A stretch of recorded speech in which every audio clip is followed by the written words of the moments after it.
بسم اللہ الرحمن الرحیم۔ ناظرین، وی لاگ نمبر 1 پیج 297 سیرت النبی جلد سوم، اور ہیڈنگ وہی چل رہا ہے، امیت۔ وی لاگ نمبر 1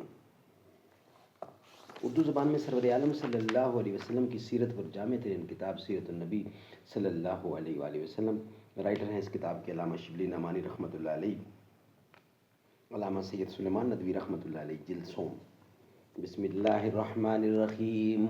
الحمد للہ رب العالمین والصلاة والسلام علی سید المرسلین وعلی آلہ واصحابہ اجمعین۔ خنجر رہزن اسے گویا حلال عید تھا، ہائے یثرب دل میں لب پہ نہرائے توحید تھا۔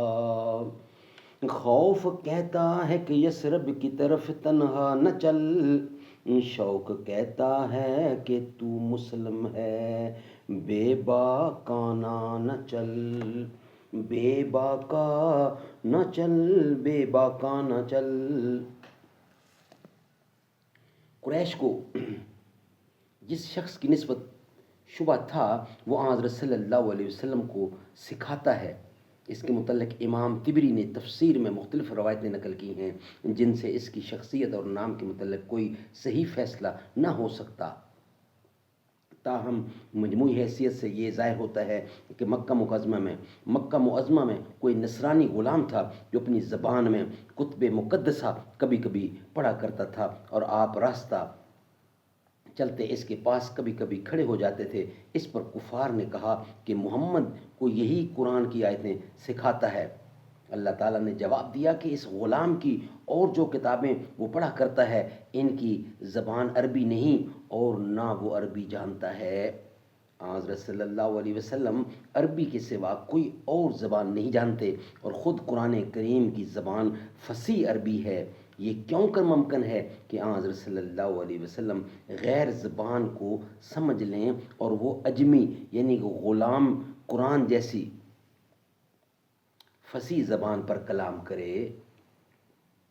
حضرت صلی اللہ علیہ وسلم کے بچپن کے واقعات میں سے ایک واقعہ یہ بیان کیا جاتا ہے کہ آپ کو آپ کے چچا ابو طالب اپنے ساتھ شام لیے جا رہے تھے۔